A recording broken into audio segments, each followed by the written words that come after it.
Assalamualaikum warahmatullahi wabarakatuh. Salam sejahtera bagi kita semua. Om Swastiastu, Namo Buddhaya, salam kebajikan. Perkenalkan, nama saya Farida Tunida, dosen bahasa Inggris dari program studi Bisnis Digital Universitas Kimiko Purwokerto. Pada kesempatan kali ini, saya akan menyampaikan pernyataan diri dosen dalam unjuk kerja Tridharma Perguruan Tinggi bidang pengajaran. Mata kuliah yang saya ampu salah satunya adalah bahasa Inggris. Bahasa Inggris ini dirancang sebagai mata kuliah dasar untuk pembelajaran bahasa Inggris di lingkungan mahasiswa khususnya tingkat perguruan tinggi. Mata kuliah ini membahas tentang berbagai macam penggunaan bahasa Inggris, khususnya untuk kegiatan sehari-hari di lingkungan kampus.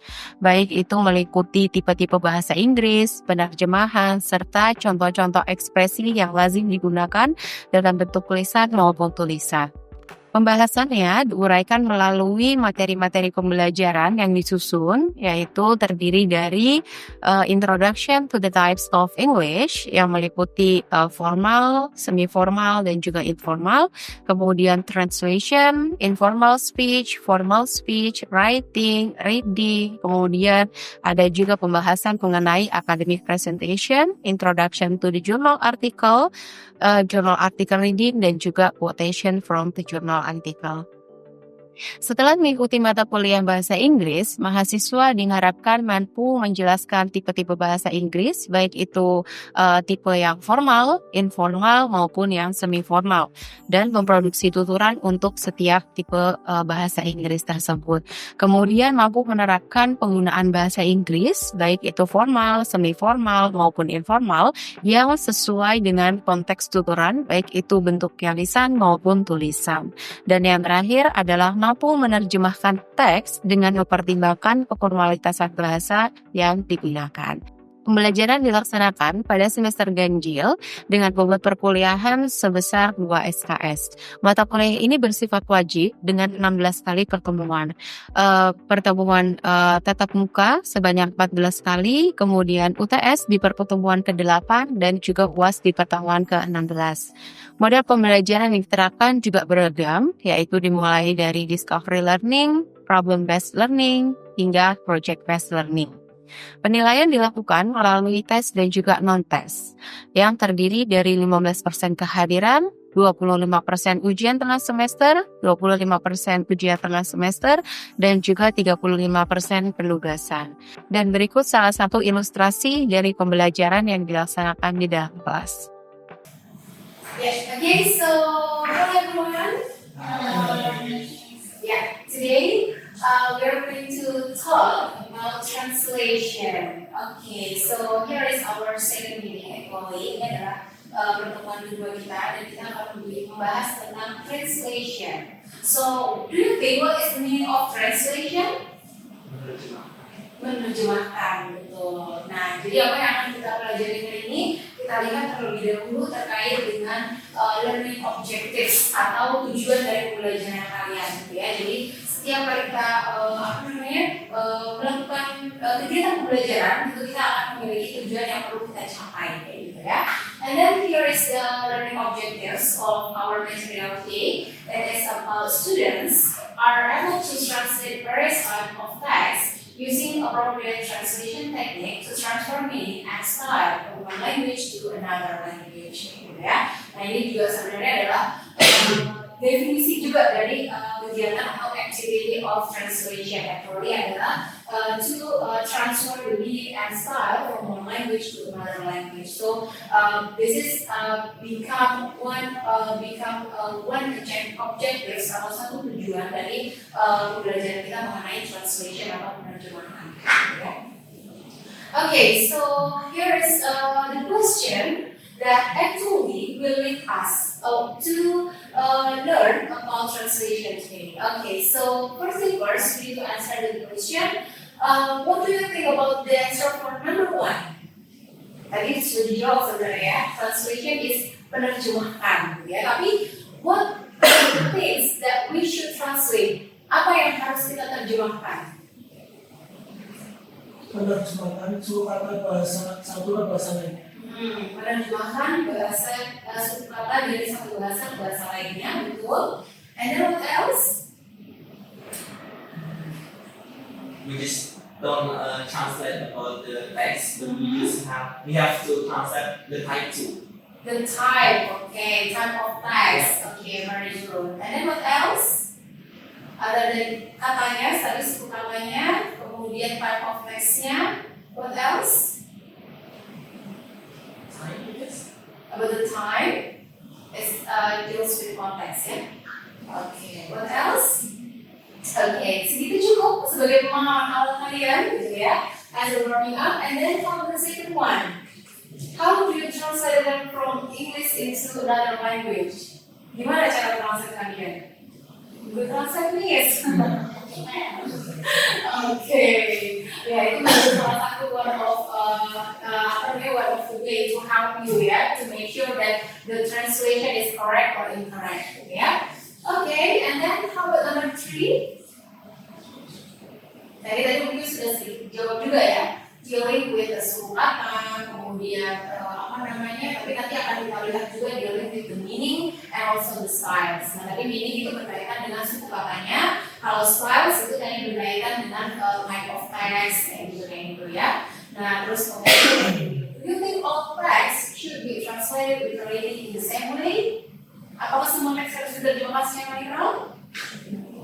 No, of course, gitu ya, karena kita harus menyesuaikan gitu ya, betul sekali. Nah, sehingga hari ini kita akan melihat dari jawaban pertama sampai jawaban keempat, gitu ya. Nah, kita akan melihat melalui pengenalan terlebih dahulu terhadap definisi dari translation, gitu ya.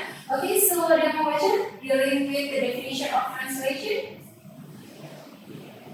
Ya, silakan Dina. Okay. Translation is the activity of translating one text from a language into another language by considering the equivalency of one of the text in their style and their meaning. Therefore, the techniques or the way to convert the text should be different. Okay. Thank you. So, you may sit there. Okay. Ya.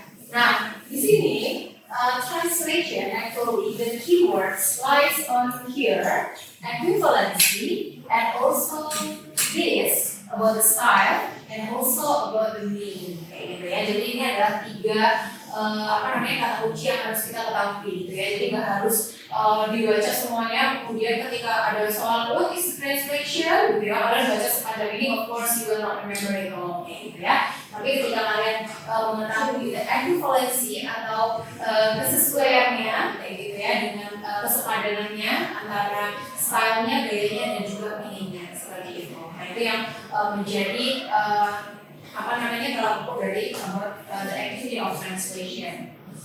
Nah, berkaitan dengan translation teknik, ini di sini kita akan melihat gitu ya, there are actually 18 ways, ada 18 cara gitu ya sebenarnya untuk menerjemahkan kayak gitu ya. Tapi nanti kita tidak akan membahas 18-18-nya, tapi kita akan membahas beberapanya aja yang sering digunakan atau berkaitan dengan penerjemahan dari bahasa Inggris ke bahasa Indonesia atau bahasa Indonesia ke bahasa Inggris ya. Nah, ini yang pertama adalah literal translation. Ini literal translation ini yang paling sering kita gunakan kayak gitu ya. Paling kalau misalnya kita pakai Google Translate gitu ya, nah maka dia akan menerjemahkannya seperti ini, satu kata satu kata. Dia sedang membaca buku, so dia bisa diartikan sebagai she atau bisa juga sebagai he kayak gitu biasanya ya. Nah itu nanti tinggal disesuaikan untuk yang lain, dia itu she atau he kayak gitu.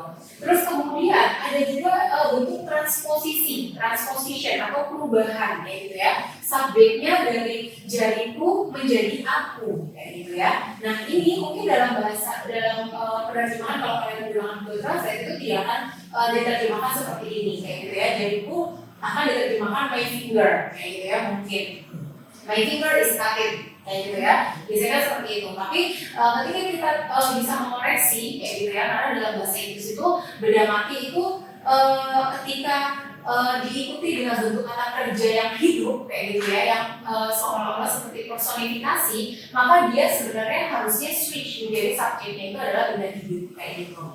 Nah, terus kemudian ada juga yang seperti ini tidak diterjemahkan satu kata, tetapi ini diterjemahkan dengan menggunakan kesepadanan kayak gitu ya, yang misalnya peribahasa dalam bahasa Indonesia diterjemahkan ke dalam peribahasa yang ada di bahasa Inggris. Nah, untuk satu part ini memang mungkin kita tidak bisa mengandalkan Google Translate ya, tapi kita mengandalkan pengetahuan kita kayak gitu ya, berkaitan dengan penerjemahan ini, karena ini yang ini ini harusnya pulau ya, mulai 2-3 pulau. Nah, kalau ini menggunakan peribahatan sebagai stone gitu ya, atau batu kayak gitu. Nah, ini juga bukan salah kayak gitu ya, karena ini berkaitan dengan style tadi yang bilang sebagai type of the text kayak gitu ya. Sementara kalau yang penerjemahan yang seperti ini kan memang sesuai dengan maknanya kayak gitu ya, kayak tadi yang aku bilang word to words kayak gitu.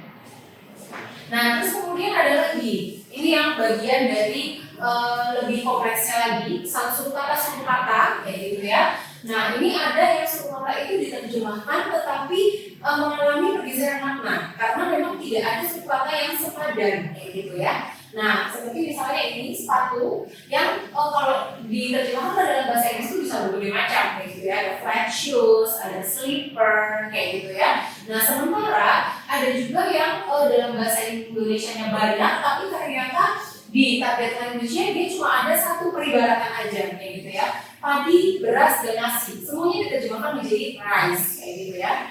Nah, sehingga di sini tidak ada istilahnya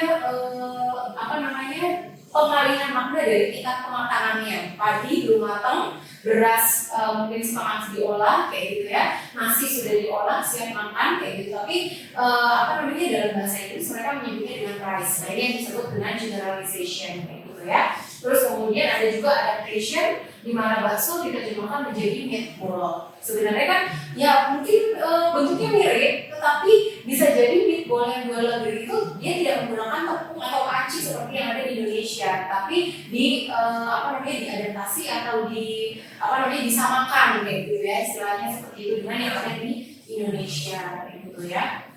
Nah, terus kemudian ada juga borrowing. Ini borrowing ada dua ya, peminjaman, borrow dari kata borrow gitu ya.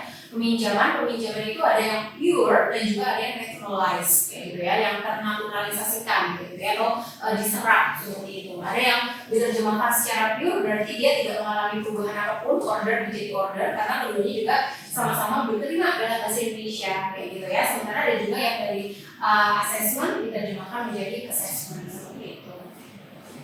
Nah, terus kemudian ada juga yang lainnya. Nah, ini adalah sesuatu yang mungkin tidak bisa diterjemahkan secara kata gitu ya, tapi bisa diterjemahkan dengan menggunakan deskripsi kayak gitu. Nah, ini ada namanya amplification. Amplification itu berarti tetap menerjemahkan katanya, hanya saja diikuti dengan pendeskripsiannya kayak gitu. Sementara kalau yang ini description itu dia tidak menerjemahkan atau tidak mengalihkan kata utamanya, tetapi dia langsung mengalihkan kepada deskripsi dari sesuatu bendanya kayak gitu ya. Kayak misalnya kalian sering kalian ke Tokben gitu ya. Nah, biasanya kalau di katsu itu kan ada saladnya, ya kan? Nah, salad itu kan sangat terkenal ya. Nah, itu yang disebut dengan coleslaw kayak gitu. Nah, coleslaw itu jadi nanti dia diterjemahkan bisa dengan seperti ini misalnya, karena kita nggak punya padanan gitu ya, salad, wortel dan kol misalnya kayak gitu ya, mungkin bisa kayak gitu ya, tapi salad wortel dan kol seperti apa kan nggak ada bayangannya gitu kan. Nah, sehingga kalian bisa menerjemahkan juga dengan salad wortel dan kubis yang tipis-tipis dipadukan dengan saus mayonnaise kayak gitu. Biasanya ini juga ada di bagian menu gitu ya. Kalau misalnya kayak misalnya pecel gitu ya, apa kira-kira bahasa Inggrisnya pecel? Apa kira-kira? Ya, boiled vegetables with spinach sauce misalnya gitu. Atau mungkin kalau yang sekarang juga banyak gitu ya, yang booming juga rasa klepon, kalian tahu? Nah, kira-kira klepon itu tetap dikatakan sebagai klepon atau diartikan? Iya, kayaknya tetap gitu ya. Di beberapa menu kafe itu dia akan tetap diterjemahkannya sebagai telepon kayak gitu ya, untuk menunjukkan identitasnya. Jadi memang itu ada tujuan tersendirinya juga gitu ya, antara mau menunjukkan atau menonjolkan nama lokalnya kayak gitu ya, untuk diterjemahkan tetap diterjemahkan ke dalam bahasa Inggris, atau mau ditambahkan deskriptif. Nah, bisa juga seperti ini, seperti contohnya amplifikasi ini. Jadi misalnya telepon, koma, nah itu telepon itu terbuat dari apa ya, bahan utamanya ya beras ya, berarti rice flour gitu ya, rice flour, dan is apa itu dia with coconut flakes and apa itu palm sugar gitu, seperti itu misalnya gitu ya. Nah jadi di situ nanti kalau kalian menerjemahkan ini kan kebalikan ya, kalau Black Friday ini kan bahasa Inggris kayak gitu ya, terus kemudian ininya pendeskripsiannya dengan menggunakan bahasa Indonesia, sementara kalau telepon itu diganti dalam bahasa Inggris kayak gitu. Nah ada juga yang lain yaitu child gitu ya. Nah ini namanya child. Child ini digunakan untuk merujuk kepada istilah-istilah tertentu yang sudah disepadankan kayak gitu, yang memang sudah ada padanannya dari satu bahasa ke bahasa yang lain, tetapi dia memang tidak bisa diterjemahkan secara literal. Misalnya seperti ini, doctor certificate itu merujuk kepada artinya yaitu surat dokter kayak gitu. Jadi kalau misalnya kalian minta izin sama Miss Ida gitu ya, surat dokternya menyusul ya Miss misalnya kayak gitu, so you can say doctor certificate gitu ya, I will attach the doctor certificate letter misalnya seperti itu.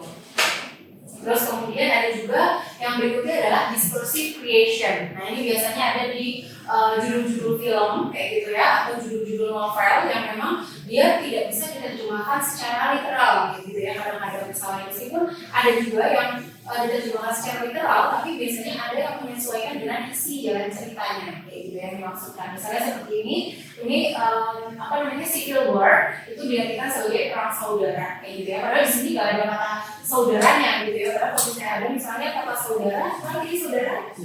Ya siblings misalnya, kan harusnya bisa siblings war misalnya gitu ya. Tapi tidak ada kata siblings di sini kayak gitu ya. Tapi dia menyebutkannya sebagai perang saudara.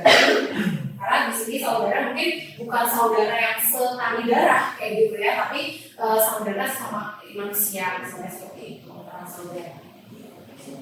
Ya oke, seperti itu. Jadi di sini kita ada step of doing translation. Yang pertama adalah kita perlu baca dulu teksnya.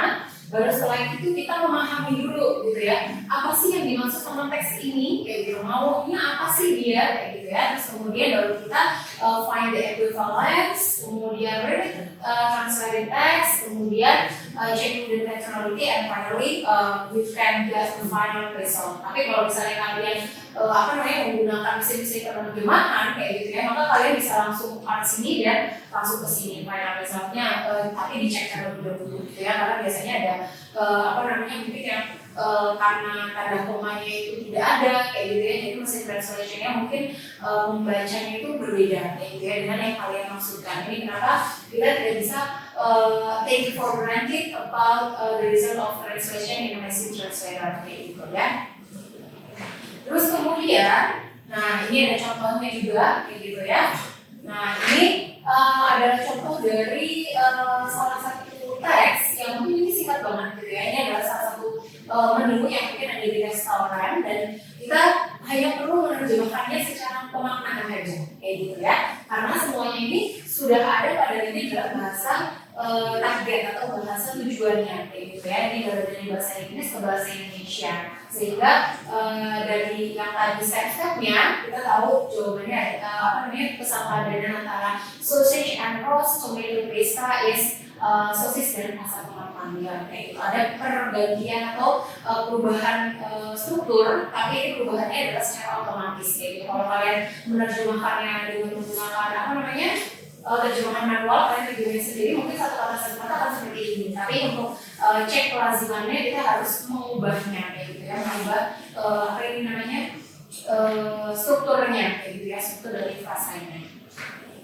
Ada juga yang lainnya, misalnya seperti ini. Nah ini berkaitan dengan stylenya, type of text-nya, terus kemudian berkaitan dengan konteksnya, apakah dia formal atau informal sehingga bisa diterjemahkan dengan lebih luas gitu ya. Apalagi kalau misalnya ini dari bahasa Inggris ke bahasa Indonesia, nah itu kan kita lebih expert dalam bahasa Indonesia ya kan.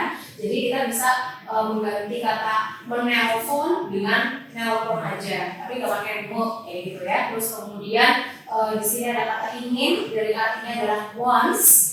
Kemudian bisa diterjemahkan menjadi minta, atau mungkin kalau kalian tetap menggunakan kata ingin, informalnya berarti adalah pengen, betul seperti itu, pengen. Dan dia pengen kamu nelpon balik sebelum jam 7 kayak gitu ya, seperti itu. Kira-kira ketika kalian diberikan bahasa Indonesia seperti ini, kita mulai dari satu-satu dulu ya. Kira-kira untuk yang nomor pertama, saya akan berada di sana 10 menit lagi. So what will we say in English?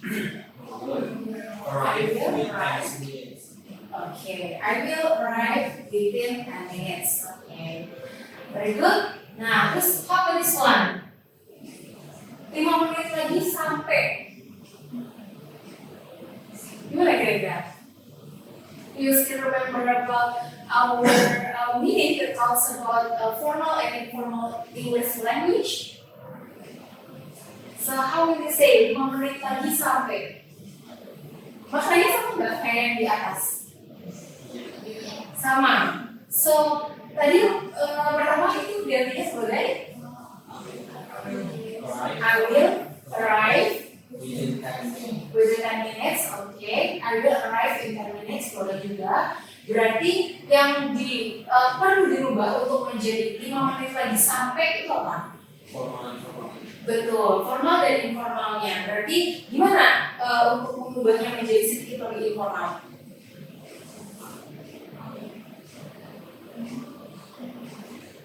Hai? Meskipun di sini nggak ada kata I-nya ya. Gimana kira-kira?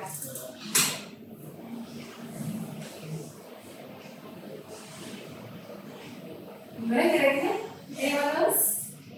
Bisa will-nya diganti wanna, bisa juga diganti gonna, kayak gitu ya. I'm gonna be there, ya. I'm gonna be there in 5 minutes. Less than 5 minutes juga boleh. Oke. Nah, jadi ini sedikit perbedaannya adalah di bagian verbnya, gitu ya. Kalau ini pakai will, yang ini bisa pakai wanna or gonna, kayak gitu ya. And then how to one? Cepetan, sat gitu loh. Bahasa Inggrisnya apa tuh? Kira-kira. Anyone else? Bahasa Inggrisnya cepetan. Hurry up, oke. Kemudian how about sat? Ada kan di dalam bahasa Inggris yang sama dengan kata satse?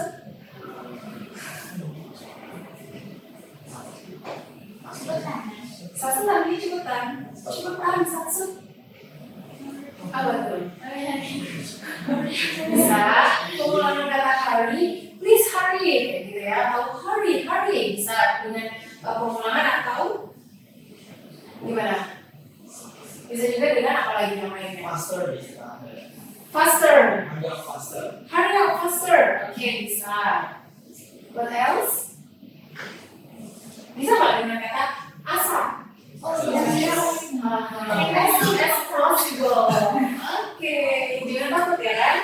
Nah, berarti let's hurry up. Asap, misalnya gitu ya. Nah, itu juga bisa. Gitu. Apalagi ini terutama kalau kita menggunakan asap itu biasanya kalau kita menggunakan texting, gitu ya. Tapi kalau misalnya ngomong secara langsung kayaknya jarang gitu ya, pakai kata asap gitu ya. Jadi mungkin kalau konteksnya gitu ya dalam hal tertulis, mungkin kita bisa menggunakan ekspresi tertentu seperti itu. And then how about this one? It is proven that Earth is not flat. Itu menggunakan bumi itu tidak datar. Nah, tapi di sini kita punya kata it. Tadi dia tidak menjadi apa it? Ya, subjeknya. Tapi ada nggak makna dari it? Ada. Maknanya adalah itu kan? itu adalah terbukti kayak gitu ya. Kalau dalam bahasa Inggris pasti kalau kalian terjemahkan dengan menggunakan Google Translate itu biasanya dia akan diterjemahkan ini akan diterjemahkan menjadi itu atau ini kayak gitu. Tapi apakah itu lazim dalam bahasa Indonesia untuk diawali dengan kata ini dan itu, terutama untuk sesuatu yang tekstual kayak gitu kan enggak ya. Nah sehingga di sini kita bisa mengalihkan ya tadi ya yang technique of translation-nya kita bisa menghilangkannya saja kayak gitu ya, karena itu hanya sebagai apa itu istilahnya dan subjek atau sebagai subjek yang tidak ada maknanya kayak gitu. Jadi kita bisa skip kalau kita mau terjemahkan ke dalam bahasa Indonesia sehingga kita bisa langsung menuju kepada kata proven kayak gitu ya. Terbukti bahwa bumi itu tidak datar kayak gitu. Nah selanjutnya ini adalah assignment gitu ya, kita harus membuat grup gitu ya, satu orang apa namanya satu kelompok 2 orang you gitu ya, terus kemudian nanti kita akan punya beberapa challenge adalah dari nomor 1 sampai nomor 8. Jadi nanti kalian pilih salah satunya kayak gitu ya, kalian harus nebak dulu salah satunya mau nomor berapa dari nomor 1 sampai 8 dan nanti kita akan find out gitu ya what kind of text that you have to translate gitu ya as di assignment for our next meeting. Kemudian nanti kita cek apa namanya teksnya. Nah, kamu kira-kira mau tulis teks nomor berapa? 7. Betul. Nah, 2. 4. Oke. 2, 4, 7 dan 8 ya tadi ya. 6 dan 7. 2, 4, 6 dan 7. Oke. Satu dan kayak gitu ya.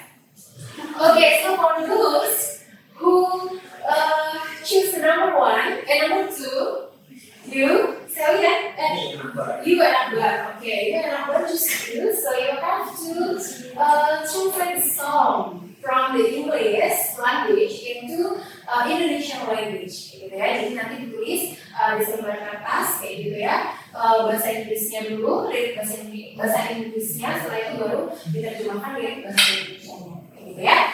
Okay, and then the next one, number 4, raise your hand. Okay, so number 4, you have to find a formal English speech, English formal speech ya from the famous figure. And then after that nanti kamu terjemahkan, of course dengan konteks yang formal kayak gitu ya, harus ada subjek predicate objeknya harus jelas kayak gitu ya, nanti seperti itu. Kalau yang tadi song berarti harus disesuaikan dengan nadanya kayak gitu ya. Mungkin diterjemahkan secara kata-katanya dulu, tapi nanti harus disesuaikan apakah nadanya itu pas apa enggak nih kayak gitu. Karena biasanya di YouTube itu kan sudah ada terjemahannya gitu ya bahasa Inggrisnya, tapi apakah ketika kalian menggunakan nada yang sama kata-kata semua itu masuk kayak gitu kan belum tentu kayak gitu ya, seperti itu. And then the next one, nomor berarti 6 ya. Okay, so number 6 is about the short daily conversation. Nah ini biasanya bentuknya informal ya, short daily conversation kayak gitu. Nah itu nanti dari Indonesia diterjemahkan ke dalam bahasa Inggris. Sekaligus bisa jadi cara kamu kayak tadi misalnya kalau ada ekspresi yang mungkin tidak bisa diterjemahkan secara literal, satsen kayak gitu ya, atau mungkin yang lainnya lagi, misalnya apa? Okidoki kayak gitu ya. Nah, gimana kalau yang okidoki? Oke ya kan oke banget gitu ya. Oke banget kayak gitu. Tapi bagaimana kesepadatannya dengan dalam bahasa Indonesia, dalam bahasa Inggris kayak gitu ya? Nanti yang perlu kita ketahui juga. And then number 7, the last one. Nah, the number 7 is about poetry atau puisi, gitu ya. Puisi dari bahasa Indonesia ke bahasa Inggris, kayak gitu ya. Nah, puisi ini tantangannya adalah bagaimana kamu menerjemahkan satu kata yang mungkin memiliki makna estetik, kayak gitu ya, ke dari bahasa Indonesia ke bahasa Inggris, kayak gitu ya. Maka itu harus disesuaikan, kayak gitu. Nah, oke. Seperti itu, jadi nanti silakan kalian nah sehingga silakan kalian kerjakan dan besok kita akan bahas di pertemuan minggu depan ya. So thank you very much. Wassalamualaikum warahmatullahi wabarakatuh. Waalaikumsalam warahmatullahi wabarakatuh. Thank you. Thank you. Demikianlah deskripsi mata kuliah bahasa Inggris beserta ilustrasi pembelajarannya. Kurang lebihnya mohon maaf. Billahi taufiq wal hidayah. Wassalamualaikum warahmatullahi wabarakatuh.